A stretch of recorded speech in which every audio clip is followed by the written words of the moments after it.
ಚನ್ನಪಟ್ಟಣದಲ್ಲಿ ಬಮೂಲ್ ಎಲೆಕ್ಷನ್ ಅಲ್ಲಿ ಮತಗಳ್ಳತನ ಮಾಡಿದ್ದಾರೆ, ಹೈಜಾಕ್ ಮಾಡಿದ್ದಾರೆ ಅನ್ನೋ ಮಾತುಗಳು ಕೂಡ ಇದೆ. ಬೆಳಿಗ್ಗೆ 8 ಗಂಟೆಗೆ ಚುನಾವಣೆ, ರಾತ್ರಿ 9 ಗಂಟೆಗೆ 25 ಜನನೋ 27 ಜನನೋ ಡಿಸ್ಕ್ವಾಲಿಫಿಕೇಶನ್.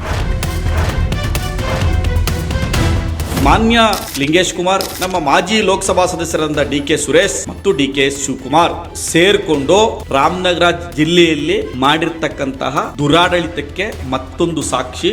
ಅದರ ಮುಂದುವರಿದ ಭಾಗವೇ ಈ ರೀತಿ ಮತಗಳ್ಳತನ ಮಾಡಿರ್ತಕ್ಕಂಥ.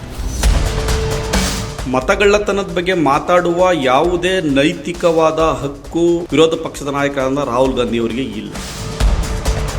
ರಾಜಕಾರಣದಲ್ಲಿ ಅತಿ ಹೆಚ್ಚು ಮತಗಳ್ಳತನವನ್ನು ಮಾಡಿದರೆ ಅದು ಕಾಂಗ್ರೆಸ್ ಪಕ್ಷ. ಕಾಂಗ್ರೆಸ್ ಪಕ್ಷದವರೇ ಇವತ್ತು ಮತಗಳ್ಳತನ ಆರೋಪವನ್ನ ಬಿಜೆಪಿ ಮೇಲೆ ಹೊರಿಸ್ತಾ ಇದ್ದಾರಲ್ಲ. 135 ಸೀಟ್ ಬಂದಾಗ ಕರ್ನಾಟಕದಲ್ಲಿ ಯಾಕೆ ನೀವು ವಿರೋಧ ಮಾಡಿಲ್ಲ? ಮತಗಳ್ಳತನ ಆಗಿದೆ ನಿಮ್ದು ಅಂದ್ರೆ ನೀವು ಮತಗಳ್ಳತನ ಮಾಡಿಗೆದ್ರ? ಚುನಾವಣಾ ಅಕ್ರಮಗಳನ್ನ ಮಾಡೋದ್ರಲ್ಲಿ ಎಕ್ಸ್ಪರ್ಟ್ಸ್ ಯಾರಾದರೂ ಈ ದೇಶದಲ್ಲಿ ಇದ್ರೆ ಅದು ಕಾಂಗ್ರೆಸ್ ಪಕ್ಷದ ನಾಯಕರುಗಳು.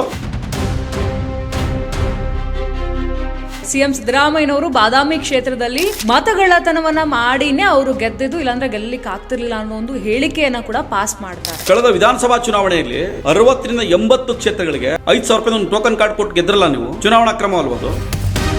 ರಾಹುಲ್ ಗಾಂಧಿ ಅವರು ಕೈಯಲ್ಲಿ ಸಂವಿಧಾನ ಬುಕ್ ಅನ್ನ ಇಟ್ಕೊಂಡು ಇವರು ವಿರೋಧ ಪಕ್ಷದವರು ಸಂವಿಧಾನಕ್ಕೆ ಅವಮಾನ ಮಾಡ್ತಾ ಇದ್ದಾರೆ ಅಂತ ಹೇಳ್ತಾರೆ. ಸಂವಿಧಾನವನ್ನು ದುರ್ಬಳಕೆ ಮಾಡ್ಕೊಂಡಂತವರು ಕಾಂಗ್ರೆಸ್ ಪಕ್ಷ.